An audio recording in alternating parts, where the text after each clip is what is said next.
que a furu silamɛya la silamɛ furusiri kɛra donc muso y'a labɔ so kɔnɔ muso filanan y'a labɔ so kɔnɔ parce que tout simplement papier t'a la donc pour que ka o fɛn ninnu bɔ yen il faut que bon ni silamɛ furusiri an bɛɛ bɛ taa ka taa n'i ye silamɛ kɔni ye kɔni sɔnni ka taa mairie la i bɛ taa silamɛw de fɛ yen nɔ i bɛ taa misiri de i ka furu bɛ siri mais pour éviter ces choses là donc sariya fana nana n'a ye ka papier k'a la donc l'intérêt c'est quoi il faut que approche ninnu ka harmoniser quoi approche ninnu ka harmoniser sinon ni papier t'a la problème a ka gɛrɛ ɲɔgɔn na minnu bɛ se ka taa ni ɲɔgɔn ye a ka se ka taa ni ɲɔgɔn ye minnu tɛ se ka taa ni ɲɔgɔn ye u ka dɔ ka bila kɛrɛfɛ. D'accord Mafa ni hukumu kɔnɔ ni ye min fɔ la tan Fadila Tushe. Allahumma salli ala Muhammad wa ali Muhammad. Kɔdu ni yani an ka don mutaga hukumu. Inshallah ne bɛ se ka min fɔ ka fara bɔ kuma ninnu kan dɔrɔn an balimakɛ min bɛ ka sariya kuma fɔ. Il est fin kɔdu. Voilà kɔdu kuma ninnu fɔ. Docteur Dambele. Inshallah ka document kelen min fɔ ale ye dɔrɔn o de ye adamadenya sariya an yɛrɛ bɛ bɛn sariya minnu kan ani ala ta n'i b'a suma ɲɔgɔn ma k'a kɛ ka baara kelen kɛ chaque fois i b'a kɛ de ka min fɔra sariya ye min fɔ e kana to e ka hakilina ka o jɛ kuma si i b'a kɛ k'a dafa de dafa ye jumɛn ye ka se k'a lafaamuya. Est ce que an bɛ jamana de kɔnɔ min ala ka kumakan de bɛ kiiri tigɛ. O de kama n bɛ k'a fɔ tan n'a y'a sɔrɔ an bɛ jamana min kɔnɔ ko ala ka kumakan de bɛ sanfɛ an tɛ ala an sigi tabali kelen na ka nin kuma yɛrɛ fɔ an bɛ baara kɛ sariya ye min fɔ dɔrɔn mais ɲɛni kama ani adamadenya an bɛ ɲɔgɔn kan tan jamana tɛ pays islamique ye donc sariyatigiw de kan ka jateminɛ kuma bɛɛ k'a fɔ jamana ye majorité ye silamɛw de i n'a fɔ e yɛrɛ bɔra k'a fɔ cogoya min na donc ni ko i bɛ sariya ta min bɛ olu bɛ baara kɛ ni kuranɛ min ye ani ala kumakan minnu ye k'a fɔ ko olu sɔsɔ a ka gɛlɛn a ka se ka ɲɔgɔn faamuya chaque fois de b'a lajɛ kuma bɛɛ olu bɛ min kan n'u yɛrɛ ko ko ye ala kumakan ye aw ka se k'o kumakan ninnu de dafa dafara ye jumɛn ka se k'a faamuya ani ka se k'a appuyer ka baara kɛ n'a ye bon o ye n hakilina ye o ka yɔrɔ la mais ne bɛ fɛ ka interviewer min yɛrɛ la kosɛbɛ o ye muso ka kalo 3 sigili i n'a fɔ e y'a fɔ sisan ka fɔ bi sisansi y'a yɛrɛ ka fɔ o bɛ se ka dɔn ka sɔrɔ a ma kalo 3 sigi ɔ k'o kɛ kun ye jumɛn ye. est ce que a ɲanti bɛ yen tugun. merci hikima min b'o la kodɔn min b'o kɔnɔ kodɔn min b'o kɔnɔ faamuya min b'o kɔnɔ tɛ dɔwɛrɛ ye dɛ furusa ka ca la a bɛ kɛ dimi de kan cɛ ka dimi ni muso ka dimi ni furu sara k'a y'a tigɛ bi a ye ɲɔgɔn bila a bɛ se ka nimisa cɛ bɛ se ka nimisa muso bɛ se ka nimisa mais ni kalo 3 sigira yanni kalo 3 in ka dafa cɛ tɛ se ka suma muso fana tɛ se ka suma o bɛ se ka furu in kurakuraya tuguni yanni fɛn in kɔfɛ o y'a k'i da don o y'a laɲiniba o y'a kunba dɔ ye kalo 3 tuguni y'o ye pour que n'aw bɛ se ka bila la tuguni hinɛ kana tin kana parce que furu ye hinɛ ni tin de ye donc n'aw ɲɛ bɛ ɲɔgɔn na a bɛ se ka to a bɛ se ka furu in kurakuraya tuguni donc o yɔrɔ de b'a o yɔrɔ ninnu kɛ ne ka faamuya la. Shukran. Question télé. Non, on a une pression que le tout fait intervenir à aller au fond de ça. D'accord. Et qui me bomba qu'on dit. D'accord. On a ces suggestions nous voilà. D'accord. Donc voilà. Non, je pense. Maintenant, Ahmedou Moutara Hokmoukono. Fadila Tushe Mouaz Marhaban Bikoum. On est très content de te voir. Et nous t'aimons beaucoup, Mouaz. Voilà. Et soyez bienvenus. Balma Aloubet ou bien, Irenana, chercheur ou bien, docteur Monsieur Fodé Moussa, voilà, de l'université de Bamako. D'accord, docteur, soyez bienvenus. Voilà. Fadila Tushe Dukure, Ikunya Fo. Ko aya min bɛ suratu nisa'i kɔnɔ aya mugan ani naani suratu nisa'i kɔnɔ i ko famastamta'tum bihi min hunna i ko hunna yɔrɔ in min hunna o yɔrɔ in e tun bɛ fɛ ka siyad al-bayan mazid sɔrɔ e tun bɛ fɛ ka perepere-latigɛ sɔrɔ o la yala a bɛ sigi jɔn de ma a bɛ se muso muso de ma walima a bɛ se muhsanatu de ma parce que e ye muhsanatu kɛ zawaj daim de d'accord comme Cheikh Sanogo kun tɛ yen Cheikh Sanogo e bɛ se ka mun jaabi di a ma o la. bon kam'o dogo ne yɛrɛ ko de ko. ne bɛ se ka lakura an ye. awɔ ko k'a fɔ yɛrɛ ko nin ka wuli muta furu dɔ ma ne m'o furu de dɔn quoi parce que ni ne yɛrɛ ɲinɛ ne b'a fɔ furu yɛrɛ de ye furu kelen de bɛ silamɛ la furu fila tɛ yen. Ah bon? Furu kelen yɛrɛ de ye nikahu muta yɛrɛ ye. Ah bon? Furu fila tɛ yen mais ka dɔ wɛrɛ ta k'a fɔ ko furu min bɛ ni a délai ka surun ko ni furu min bɛ ko dan b'a la ko k'o wele nikahu muta ne ko ne yɛrɛ m'o ye kuranna kɔnɔ fiyewu. Kitabu kɔni y'a sɛbɛn nikahu muta k'a tɔgɔ wele ten ne m'a ye kuranna kɔnɔ. An bɛ se k'a mɛn. Donc minuhunna a bɛ segin muhsanatu de ma. Minuhunna fama ayi bɛ muhsanatu kɔrɔ kɛ jumɛn ye sisan? Muhsanatu kɔrɔ de fɛn furu min ni furu kiti bɛɛ bɛ dafa min na a kana kɛ jɛnɛyako ye a kana kɛ janfaba jukɔrɔ a kana kɛ fana furu min sirili sali kan donc nin bɛɛ de b'a kɔnɔ mais n'i ko furu bɛ siri ka taa sa kalo saba déjà o furu yɛrɛ ma siri o bɛ kami furu sa yɛrɛ de man ɲi yɛrɛ kuma yɛrɛ man di silamɛ ye jɔn k'a fɔ furu siri tɔ k'o tiɲɛ tɔ fɔ. Ah bon? Mais an y'a mɛn ko kira alayhi salatu wa salam k'a y'a daga. E mo hadisa mɛn wa ou bien i y'a ye? Wa hadisa o don a ye hadisa de fɔ. Muslim kɔnɔ. A bɛ muslim kɔnɔ bon hadisa wɛrɛw b'a yira tun b'a yira Ali fana y'a kɔn. Imam Ali. Ali awɔ. Imam Ali. Imam Ali. A y'a kɔn. A y'a Est-ce que a kun est-ce que ah bon? Awɔ. O hadisa a y'a hadisa bɛ jɔn fɛ? Manhajul muslim kɔnɔ. Manhaj muslim. D'accord. Amina min y'a yɛrɛ k'a fɔ ko Imam Ali y'a kun. Mais est-ce que Imam Ali bɛ fɛn kun kira ye min da? Bon ni Imam Ali y'a fɔ a kɔn ka taa ye ko kira y'a daga ka na ye tuguni a tɛ kuranna fana kɔnɔ a bɛ kuranna sɔsɔ donc an b'a ye hali n'a sɔrɔ. E m'a y'a kɔnɔ fɔlɔ. Voilà mais i bɛ taa sɔrɔ dɔw y'a sɔrɔ a kɔnɔ o b'a fɔ a b'a. déjà a ye kuranna sɔsɔ ne fɛ donc ne bɛ Imam Ali ta kɛ tiɲɛ ka kira ta bila. Ah bon? Awɔ parce que ale ka kuma ni kuranna bɛnna. D'accord mais an y'a mɛn fana ko Umar ibn al-Khattab Umar balimakɛ kelen b'a la o ye Zayid ye balimamuso kelen b'a la o ye Fatima ye mais an tɛ kuma olu kan an bɛ kuma Umar de kan ko Umar fana y'a bali est-ce que o kibaruya fana sera e ma wa? Ne ye kira bila yɔrɔ min Umar non non ne kira bila fɛn min kama. oui mais a ka ɲi an k'a dɔn kuma nana kow nana cogoya min na est-ce que o dɔn ta sera e ma wa? Awɔ i y'o fana mɛn ko Umar ye fɛn bali kira kun ye min daga e ma hadisa sɔrɔ fana min y'a fɔ ko kira kun ko n kun y'a daga mais sisan y'a bali o fana bɛ yen wa o tɛ yen an y'a mɛn e m'o ye d'accord Cheikh Nour i y'a ka kuma mɛn dɛ ale ko ko moto a yɛrɛ de tɛ yen mais je pense que e kun y'a dɛmɛ o don i ko k'a bɛ yen sisan e bɛ mun jaabi di ale ma kuranna fana ko k'a ma ye kuranna kɔnɔ. Alhamdulillah rabbil alamin. Ale de m'a y'a kɔnɔ peut-être e y'a ye i ka o don tɛmɛnen na an y'o de fɔ yan k'a fɔ aya min bɛ sɔrɔ ni sayi kɔnɔ n'o ye aya mugan naaninan ye ala fɔ yɔrɔ min na famastamtam biminihunna fa'atuna ujurahunna an y'a sɔrɔ k'a fɔ sahabaw tun b'a kalan de ila ajali musamma olu tun b'a kɔrɔ fɔ ka d'a kan yɛrɛ i n'a fɔ Ibn Abbas an y'a fɔ yan k'a fɔ ala ko ten ko n'a y'o furu ka taa se waati ma ko a ko k'u ka saraw d'u ma o ye kelen ye bon ala ye kunbo n'a b'a fɔ ko ka furu dɔ in kɛ i b'a fɔ a b'a fɔ fankihu mais yako de ko n'a y'a damu t'u la a k'u ka sara d'u ma n'a y'a damu t'u la hali mɔrɔ furu dɔ in na furu damu wari sarali siɲɛ kelen dɔrɔn de n'a fɔra i ka i kunbo kuma e y'i damu ta i muso la i ka sara d'a ma bɛɛ k'a fɔ o tɛ se ka furu da i min ka fara a da fana kan mɔrɔ b'a lakari k'a fɔ ko muta fila kun bɛ yen koyi n'o ye mutadu haji ani mutadu nisa ye k'a kun bɛ yen koyi ko k'ale de b'a bali k'ale mɔ de b'a bali donc n'i y'a mɔrɔ k'a b'a bali o kɔrɔ a kun bɛ yen de a kun bɛ yen de n'i kɔni y'a mɛn ko k'a b'a bali ko dugutigi ye kun b'a bali o b'a fɔ de ko a tɛ kɛ yɛrɛ mais a ko ne de b'a bali wa n bɛ tila ka mɔgɔw ɲaga t'a kan ni maa ma y'a kɛ nin kɔfɛ n b'i ɲaga t'a kan donc o b'a yira muta kira tile a kun kɛ o b'a jira Abubakar fana ka kalifa bɛɛ kɛra ka taa a kun bɛ ka kɛ mais a balila de Umaru ka waati la Umaru n'a ye sariya ta ko ne bɛ mɔgɔw bali a la bi o bɛ musilimu kɔnɔ an y'a mɛn ko Umar tagala yɔrɔ jan k'a fɔ yɛrɛ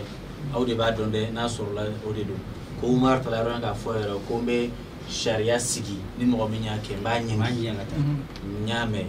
est-ce que a kuma a y'o mɛn wa o fɔla a y'o sɔrɔ o b'a di sago la o bɛ suma sago la d'accord k'a bɛ ɲaŋa ta est-ce que a bɛ o soli kati kɔnɔ bon ma ba suguya ka o kɔnɔ voilà bon sisan an bɛ fɛ ka min faamu i y'a ye dɛ Usa Sidibe e ye cɛkɔrɔba ka kuma mɛn minnu a ye mun fɔ nin ye e ka hakilina ye min ye i y'a fɔ mais an bɛ fɛ i ka segin a kan yasa an ka base dɔ sɔrɔ ka segin tuguni. Alhamdulillah suma alhamdulillah Imagine mana kau muta angwa joro ala ni kau muta reti furuge kata da wati bela no ati donc eka hakilina ni usad jabat sano ka hakilina musika tanyo yang ado wali bau masaya kete bon alinye misali di suratul talaq khaira kafo ala ni abna suratul talaq o jumai ay fursa suran donc suran be corona kono bi be kuma fursa ka d'accord manamna muzo fursa kanga kalu sabadi ke fo kalu sababu ke sigira ina fa yare ka mo temena ka ya sa salat do boyi o be fe min kono o mana dore ti ka so kare ti chuko ki ko fuge ka dada wati wala ah voilà donc ani baro min ga sisan ani min ko na ayi be fonyo ko donc furu be kalo sabami jati ni muta abe ni muta la sisan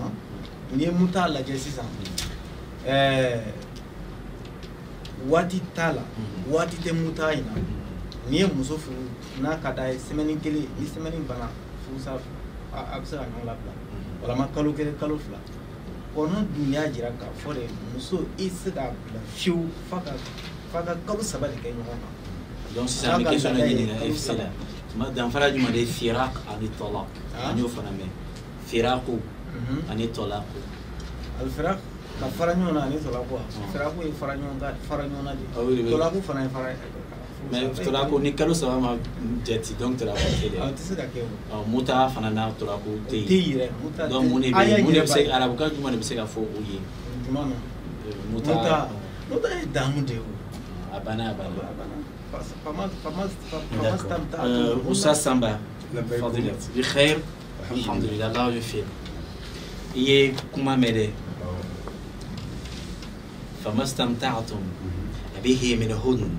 إيه في جمانة الحمد لله ودو أني كما يتعلم فعلا إن شاء الله أكل جيجين يعني سيجين يعني مبالما منو نلاو سوالا سيسا أمو أيا يرى كان نقو بوالا كابي متادي كفو أجدون واتي سابو يرك ما كلا فما استمتعتم به منهن إلى أجل مسمى ابن عباس كبار كلانتا ويكا دوتي بوالا بيو كافو فرو كوتي أنو دي ألا كان دي نياو دي أمونتا كاسي واتي ماي واتي من تانتك نيكو كوبوتاتي وادي سايبو كورو يسا ويادو ساسي كوجمع ناتير ese ka komutati ka so wa design ka so ma fian wa design kan ko kele mi ma fo ila ajali musamma abla ka fo ala kira ka sahaba mun meni aya en koro fota kira ka wati la no ibn Abbas ibn Abbas Said ibn Jubayr na no kono no hadisa imbe azza kila ka fo kana kono do ne ko komutati fura nga se ka so mama fika na design yere fo ayen folo ne design be ni kele ka boye folo de ka kan ke ka boye folo ko ne design man d'accord mani ma so ko ke folo do se ko muta ko ni kate ka so on ye ni design kale ka fo ni me muta jia abe Bukhari kono abe Muslim kono abe usul kafi fana abo fana kono boye kele flana fana balma ke mi na ko ali re muta haramiya ko muta ko te non je reviens sur ça mais n'ero yeni fo maintenant ako at-talaq voilà merci. Merci beaucoup de cette calmie-là, vraiment. Ako at-talaq ko usrilenedo furu zawaj daim la furu ameni la famille la furu minkeya ko usrilenedo odela. Maintenant, il y a la ni furu bisa fin fanana muta'ala comme eko kabe. Ni furu bisa la bisa chokoju. Il y a la durée de kayfiyatu be awo juma ici.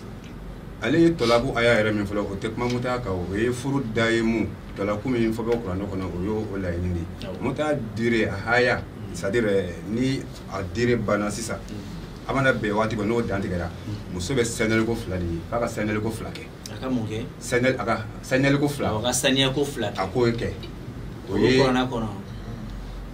bon an y'a ye fa'iddatuhunna 13 ashhur o ye kuranɛ kɔnɔ o bɛ kuranɛ kɔnɔ an t'a dɔn dɛ an y'a mɛn de aw de b'a non c'est à vous de confirmer si c'est ça ou ce n'est pas ça maintenant an ye fila fɔ fila in a bɛ kɛ semaine kana semaine walima kalo kana kalo de don non abe apa ko fila bele na sanera sa sanela ko fila ke pour que se ka délai kura kura we ma ka se ka délai wɛrɛ ta n'a ye tuguni fa ka sanela ko fila a ko sigi fɔlɔ o ye hadisa bɛ min fɔ an ye o hadisa bɛ min bon nin yɔrɔ in na n tɛ se ka hadisa in f'i ye nka même muta shartu kɔni na a shurutu kɔni na hadisa kɔni bɛ yen voilà shurutu kɔni na a shartu kɔni ye min ye a bɛ waati dan tigɛ mina muta a bɛ waatiw dan tigɛ a se ka kɛ n'o tɛ c'est que shurutu muta yanni a ka don a kɔnɔ yɛrɛ merci o y'a sharti dɔ ye ani ka les termes n'o ye siga in ye k'a fɔ muta a ka dɔn laɲini ye muta de ye ani furufɛn donc a kɔni darisi kɔni kɔnɔ i b'a ye k'a fɔ muso ka se ka segin cɛ ma tuguni f'a ka a ye dako fila a k'o sigi f'i k'o b'o tɔ walawala f'i k'o b'o tɔ walawala o bɛ yen nɔ o sabatilen don. bon question min bɛ ka tɛmɛ e la yanni an ka tɛmɛ yala a bɛ kɛ ni npogotigini ye walima a bɛ kɛ ni an bɛ min wele ko bakɔrɔ c'est à dire a delila ka furu ka kɔrɔ walima npogotigini yɛrɛ est ce que npogotigini kura bɛ se ka tan san 17 18 denmisɛnnin est ce que a bɛ se ka na ka moto a contracté an ka don a ka kɛ n'a ye. an b'a fɔ ko bikira. voilà o ye o la voilà o la f'i k'o ɲini a parents fɛ a somɔgɔw fɛ i se k'a kɛ n'o yɛrɛ kumakan dɔw la kawulu dɔw la f'i k'o ɲini a somɔgɔw fɛ nka min kɔni tɛ bikira kɔni ko muso seyiba don min ka ko b'a yɛrɛ bolo i n'o bɛ ba la n'o bɛ ba la awɔ komi furu yɛrɛ fana hali seere yɛrɛ fana seere tɛ diyagoya furu la furu seere yɛrɛ ye mustahabu de don seere tɛ diyagoya furu la furu yɛrɛ seere tɛ diyagoya ye wali tɛ seere ya an t'a dɔn ne ko seere ka mɔgɔ ka aw ka seere sisan nɔ wa témoin ye sisan nɔ tɛ diyagoya ye quoi n bɛ fɛ ka mun t'a la ni muso bɛ se ka bɛn a la seyiba awɔ a bɛ bɛn a la mun t'a sira ni ɲɔgɔn cɛ seyiba i t'o prévu maliyɛnw ye o de ye muso bawala min ka ko b'a yɛrɛ bolo c'est à dire muso bawala awɔ mun tɛ npogotigi ye voilà o de ye o ye n'o bɛ bɛn a la ka sɔrɔ seere tɛ yen. d'accord maliyɛn an b'aw fɔ an b'aw waleɲuman dɔn ala ka an sɔn faamuyali la an ye ninnu sigi an b'o lasigi o sigi sabati yaasa an ka dɔnni kɛnɛw u ka se ka gɛrɛ ɲɔgɔn na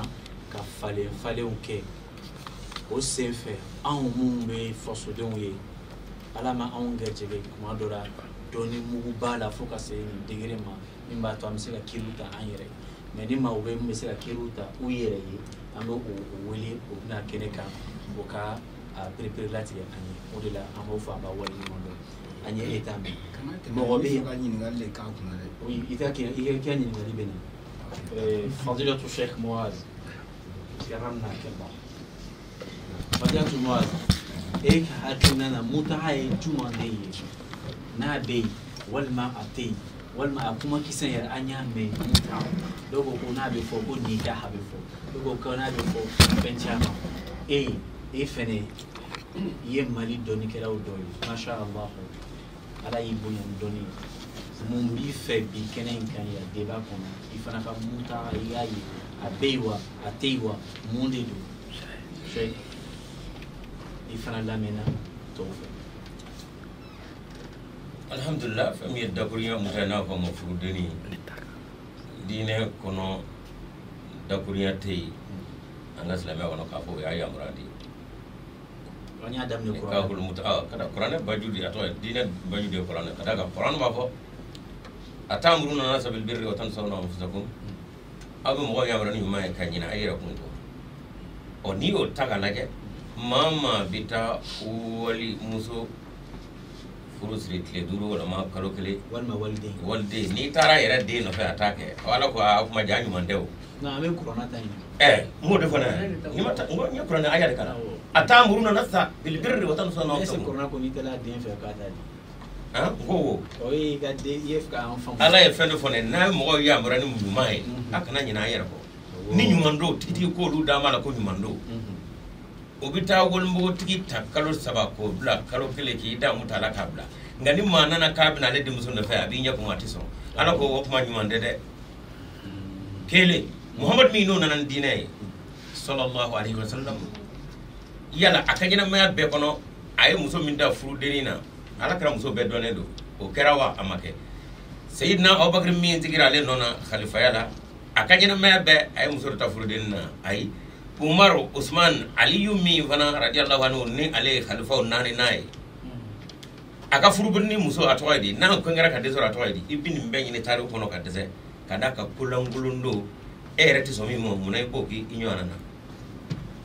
o kuma dakuriya kelen na nin ye sanubɔyɔrɔ ani jamayɔrɔ mɔgɔw ka baara de ye n'a bɛ juru kun minɛ ɲɔgɔn ye muso bɛ n'i ka dɛngɛ juru kun minɛ su b'a fa ɲɔgɔn na a bɛ tila ka kun ɲɔgɔn na nka diinɛ si kɔnɔ a yamaruya tɛ yen. bɛɛ a ye a yamaruya tɛ yen. a yamaruya tɛ yen. muso k'o jate i n'a fɔ o ye mɔz ka kan ye. o ye ne ka tɔgɔ de ye ahmadiyyaw ka ahmadiyya yɛrɛ diɲɛ kɔnɔ jamana 200 ni jamana 10 bi ahmadiyyaw jɔyɔrɔ de ye nin abada furudeni yamaruya tɛ kuranɛ kɔnɔ wala kɛra ma yamaruya di. an bɛ profiter i ka kuma in fɛ waati min na ka an balima ahmadiyya ɲɛmaw minnu sɔrɔ lɔn ani fɛn Bruxelles ne yɛrɛ jɛɲɔgɔnw tigi n b'o fɔ n b'o waleɲuman dɔn n kɔrɔkɛbaw de don. hali bɛ se ka telefɔni kɛ k'u ɲininka yɛrɛ an kɔni. n b'o dɔn de n b'o fɔ alhamdulilayi senfɛ ne yɛrɛ kɔrɔkɛw de don. mais maintenant a ye Oustaz Samba y'a fɔ a dit ça je pense. dakurunya hadisa a ye hadisa non a y'a oui maintenant a y'a fɔ ko Umar pas Seydina Umar na Abbas ani sahaba dama dama Sa'id bin Jubayr wala ko kun b'a aya in kalan ila ajalin musamma. an ye u ɲininka est-ce que ajal musamma kuranna aya jɛlen kɔnɔ tan yala a bɛ y'a kɔnɔ ko ayi k'a t'a kɔnɔ ko mɛ kɔrɔbalenw tun b'a kalan tafsiran u tun b'a kalan tan k'a t'a kɔnɔ mɛ tun bɛ fɛ ka e ka hakilina sɔrɔ a la yala e b'a kalama ko u tun b'a kalan tan wa. n'i taara hadisi la ka ban ko tafsir donc a fɔ hadisi ye hadisi de ye ale ni kuran kolojɛ u tɛ se ka taa a tɔgɔ ye di n'u fɔra ɲɔgɔn kɔ bɛɛ o kuma dɔ ye min fili tiɲɛ don ni ninnu tun b'a fɔ ten dɔ ko ten o sɛbɛnna nka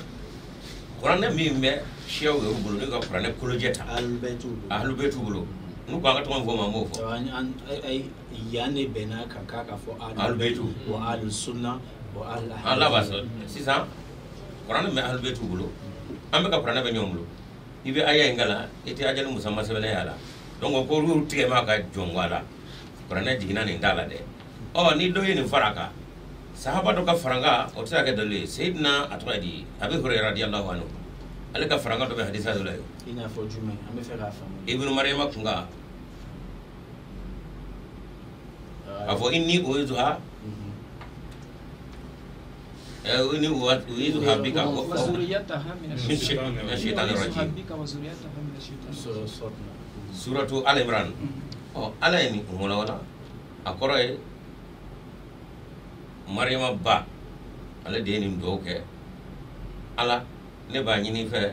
Maryama ani a bɔnnaw i ka kisi ka bɔ sitana ma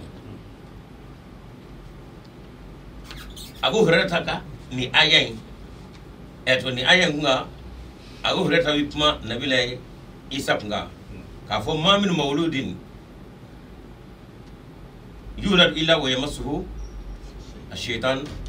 illa ibn Maryama wa ummaha donc bɛɛ y'a dɔn k'a fɔ ala kira ka hadisa Abu Hurairata ye dakura in fara k'a yɛrɛ ka faamuya la ko don o don n'i bɛna diɲɛ kɔnɔ sitana bɛ maga i la fo n'a kɛra Maryama a n'a ba ye fo n'a kɛra Maryama n'a ba ye o ye Abu Hurairata ka faralen ye ala kira ka hadisa tɛ kuranɛ kɔnɔ sisan yala o kuma sitana magara ala kira yɛrɛ la wa donc ni hadisa ni sahabi ka kuma fara o ti kuranɛ donna jabɔ ka d'a kan sahabi ye de insan a nisɔngojugu ka fɛn dɔ kuma a bɛ se ka fɛn dɔ fara kan kuma a bɛ se ka fɛn dɔ bɔ a la donc ala ye kuranɛ d'a ma o de la ko n'a fɔra ɲɔgɔn kɔ na kuranɛ o kuma Abu Hurairata ka kuma in b'a jira ala kira sallallahu alaihi wasallam min ye tɔhiru ka tɔhiru ye ko sitana magara o la i n'ala cɛ o ye tiɲɛ ye wa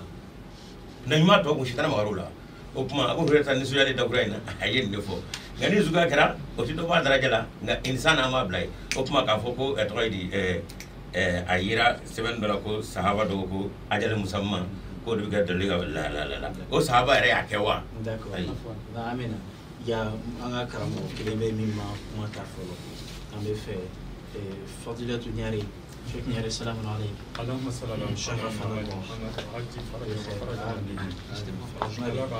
آمين آمين إن شاء الله.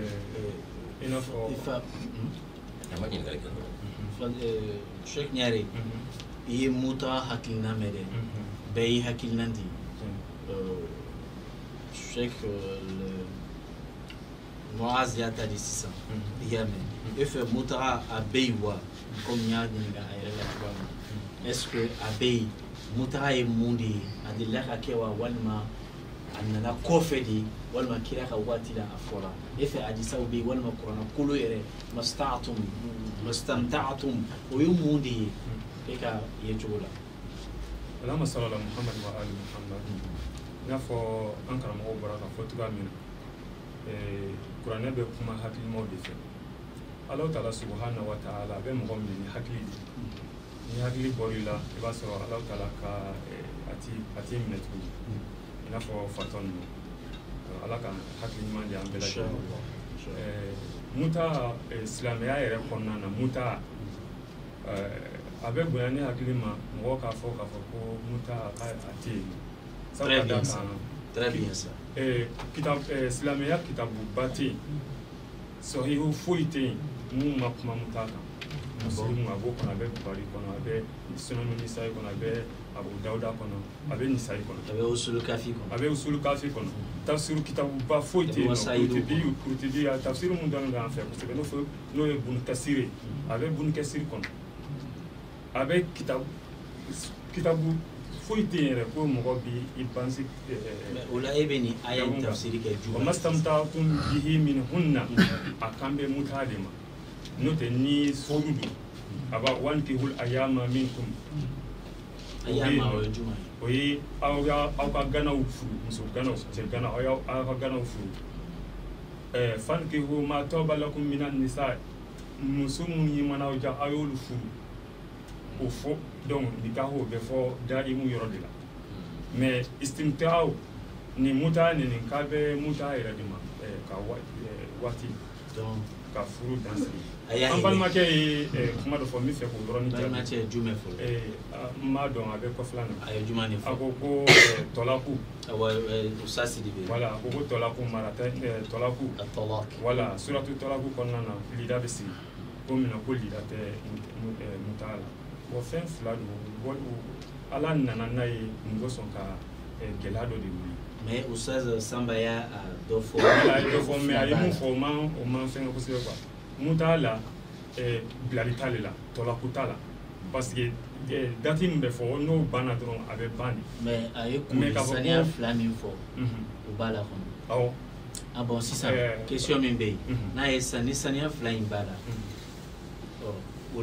là, il y a un problème parce que ça veut dire que mɔgɔw tɛ se ka bɛn mutara o furuko ma a tɔgɔ furudeni voilà o furudeni na o ye bara dɔ de ye e ka bamanankan nin e bɔra Segu de bamanan furudeni an ye furudeni minɛ ka sɔrɔ an yɛrɛ ma don kalan yɛrɛ la fɔlɔ non par rapport à moi je fais 25 ans à l'étranger voilà n bɛ fɛ k'a fɔ de o furudeni na ni koli fila bɛ jate ça veut dire que a contrat kɔnɔna na a tɛ se ka jigin koli kelen duguma est-ce que a bɛ se ka bɛn an ka semaine kelen k'a la wa bon koli in o ye bara dɔrɔn de k'a dɔn est-ce que fɛn bɛ kɔnɔbara la ou bien fɛn tɛ kɔnɔbara la kalo saba in fana bɛ kɔrɔna kɔnɔ o fana bɛ mun de o fana tɛ ka ayida fana jate wa mais est-ce que aya bɛ kɔrɔna kɔnɔ kuma koli fila in yɛrɛ kan on veut comprendre dans le Coran d'abord parce qu'elle a dit ça fort. Je pense qu'il a dit ça de fort, ça va. Mais à Coco a dit ça tout de suite à TI. Peut-être Chengare, il y a. Peut-être Chengare aussi qui a dit ça qui mais je vais venir. Non, comment avez vous fait des boulots? Il est comment n'est qu'à faire un ah bon? D'accord. La demande est forte. Allez-y, professeur. Mais ça va venir. Non, il t'a donné qu'il a commandé. Il va charter mieux. Parce qu'il y a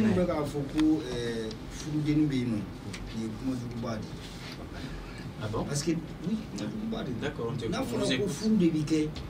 Au Bogota, la catastrophe impliquée là. Ça veut dire que fou ni général bédicule. Non, il faut gagner une galle de cas là. Voilà. Non, obi ni furu bɛ kɛ an b'a dɔn k'a fɔ furu a bɛ somɔgɔw de impliqué a la mais nin furu in a bɛ se k'a kɛ ni tɛ npogotigini ye quoi a bɛ se k'a kɛ k'a sɔrɔ a ma somɔgɔw impliqué a la ni mɔgɔ taara sunkurubaso fɛnɛ la i tɛ mɔgɔ impliqué a la nka a bɛ bɛn a kan de donc ne tun bɛ fɛ k'i ɲininka différence jumɛn bɛ furuden ni jɛnɛya cɛ ne tun bɛ fɛ k'i ɲininka. C'est une question simple. I bɛna jaabi wa? n bɛna jaabi. Merci. ne b'a fɔ o la a ka ɲininkali jɛnɛya yɛrɛ ni furu a différence ye jumɛn ye kelen muta a ma k'i n'a fɔ diyagoya de don ko a b'a kɛ o diɲɛ fɛn don n'a diyar'i ye furu sira wɛrɛ bɛ yen mun tɛ da ye mun ye n'o tɛ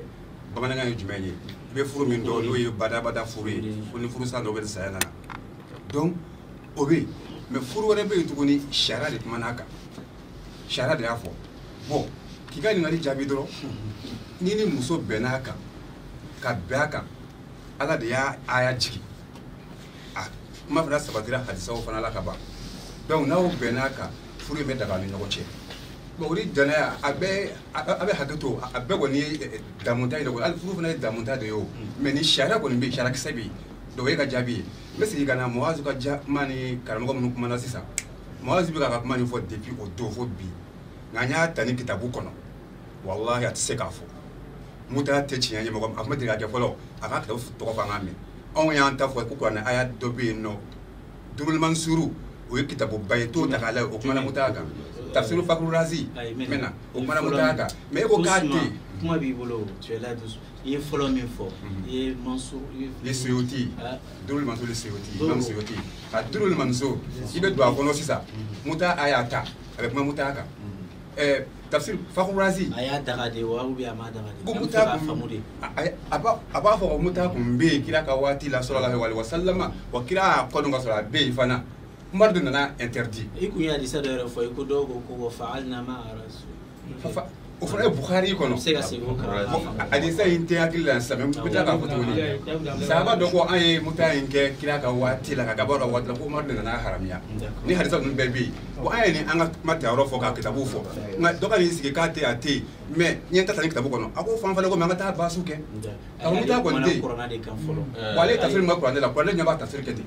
a ye istimta